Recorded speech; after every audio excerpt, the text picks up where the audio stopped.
until this year, I recorded the notes, the materials, the details of my knitting projects, not on a blog, not on Instagram, and not in a YouTube podcast style video. I recorded them in little notebook journals.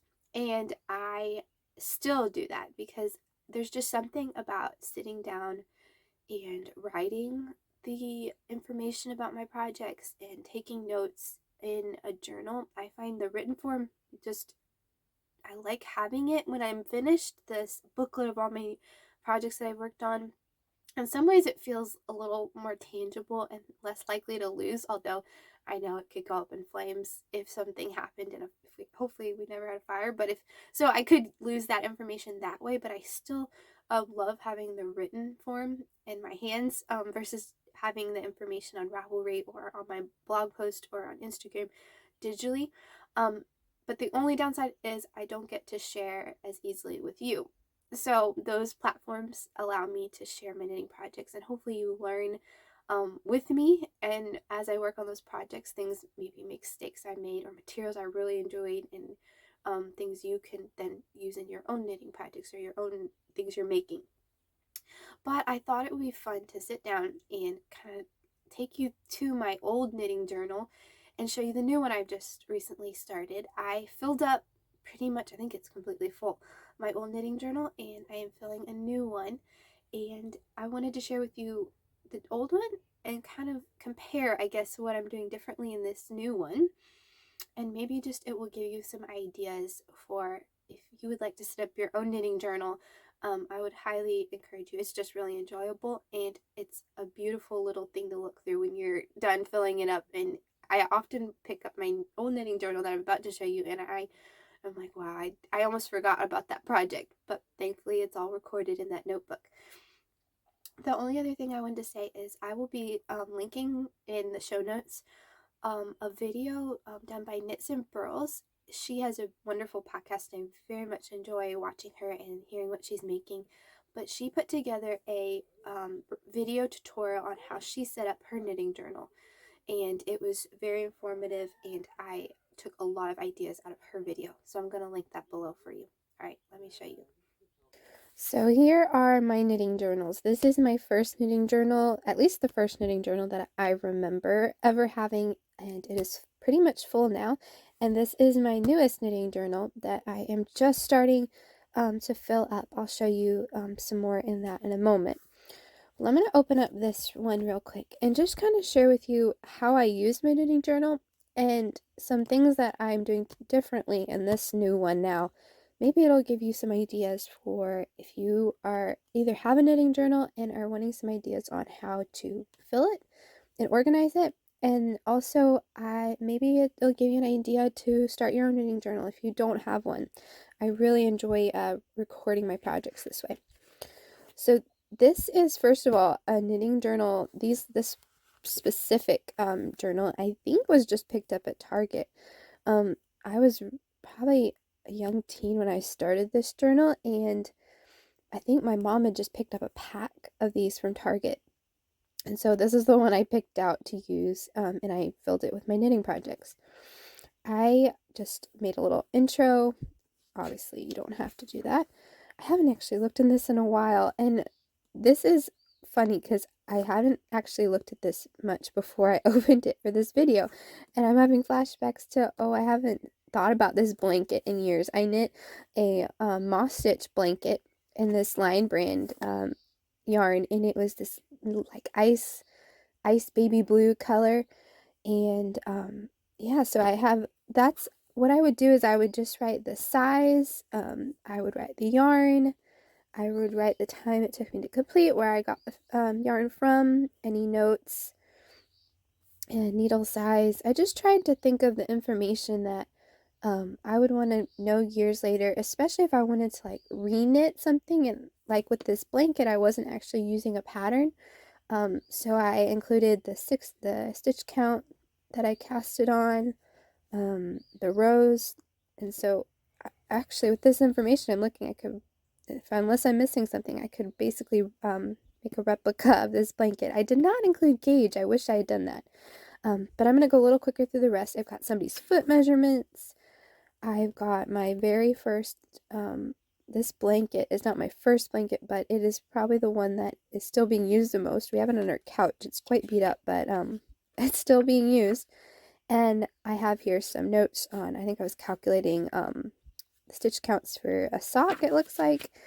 I have a pair of socks I made for my mom. I remember they did not fit. That's how long ago I've been keeping this journal. So this, I did start putting gauge. So that is how I was organizing my first knitting journal. And I did not include yarn samples, which you can kind of got a glimpse. I'm starting to do in my newest knitting journal, which I'm very excited about. I not only love that you can see the colors and feel them, it's just a really kind of neat way to remember what the project material was. I did not do that in this book that I was keeping for years.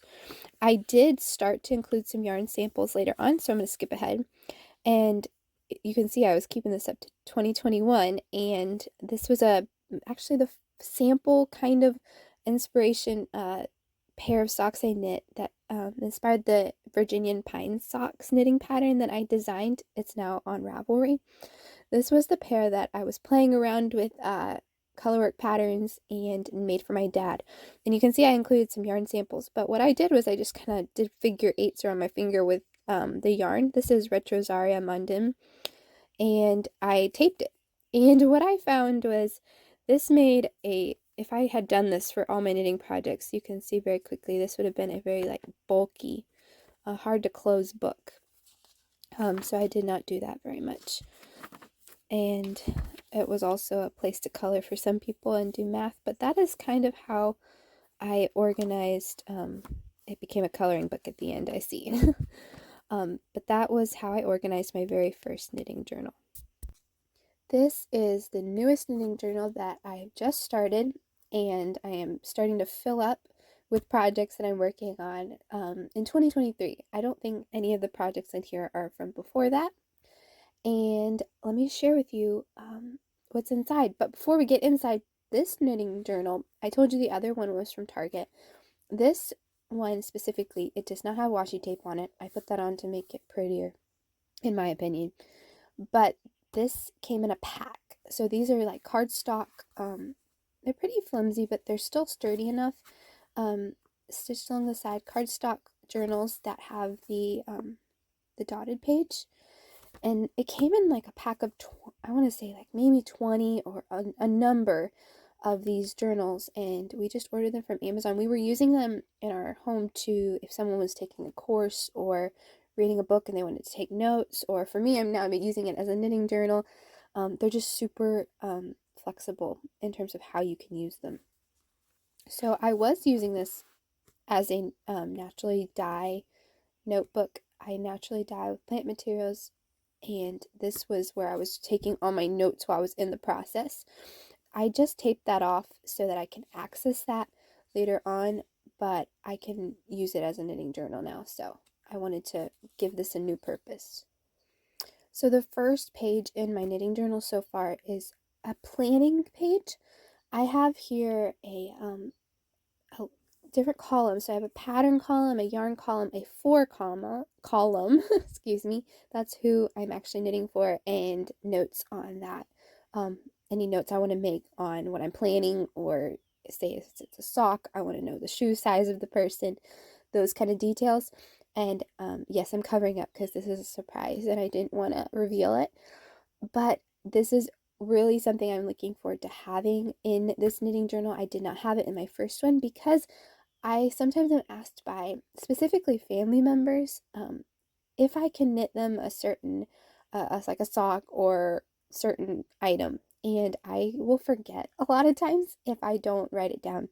So not only does this give me a place to write down things maybe people have asked me, I obviously need to fill, and I have not started filling in much yet, but I'm looking forward to using this to write down the people that have asked, and then also start to plan out what materials and what pattern and so forth. So that's the first page in my knitting journal. So the next page, I was trying to figure out how to use this space as well as possible. I think I could have done a little better, but anyway, this is where I'm writing my finished projects. So there's a little box for every month of this year, and I'm writing in each box the knitting projects that I completed. So this is what I've got so far, and I'm looking forward to continuing to fill that in. Oops, I'm skipping a page here. This is blank because I have other ideas on or how I want to set up this journal, and I might put down a list of purchases I make so I can keep that recorded. I might put down yarn I've used. I haven't decided exactly yet, but I knew I wanted to add maybe some more of those kind of sections. So I'm leaving this next page blank, and then I'm jumping right into projects. So compared to my other knitting journal, the first one, this one is a lot more structured in terms of each journal entry. It's very more organized. That one was just kind of writing my thoughts out. And I have the pattern, the yarn, needles. I like to know the price of things. Was recording projects I knit months ago and trying to fill those in, so I couldn't remember the price of certain things. I need to go dig and find out, but I like to know the price of some of the materials I bought. I have here gauge. I have only for this pattern the gauge for what the pattern required, but I want to start putting my own gauge if I was getting a different gauge, who is for size. When I cast it on, when I bind off, and then all my notes. So this is what every single project is structured as on the page. In this new knitting journal, I am adding to every project the sample yarn. I'm using a hole puncher and adding a piece of the yarns I used for that project. So this is a pair of socks I made for my brother, and I am just tying that into that hole from the hole puncher, and then they hang out the top, which this was what Knits and Burls she was doing in her video, and I loved it because it not only keeps the bulk, like when you shut the book, it's not like what I was doing in my previous knitting journal here, where I was taping like a bunch of yarn to the book, and it kind of, that's only one sample, and you can see how bunched up it's starting to get. This one, not only does it keep it from getting too bunched up, but you have just, it's almost like this beautiful kind of fringy bookmark of all the yarns you've been knitting on projects, on sweaters, on socks, on cows, on all different stuff hanging out the back. And I think it's just going to be so pretty when all the yarns are for this book put on. And anyway, I love that detail. And that is pretty much all I've done so far. As I said, this book, oops, excuse me, I'm sorry, I bumped the camera. This one is just beginning, and so I'm looking forward to filling this up with all the notes and adventures that I encounter on different knitting projects. And I hope maybe it gave you an idea of some way you would like to set up your knitting journal, or maybe just start a knitting journal.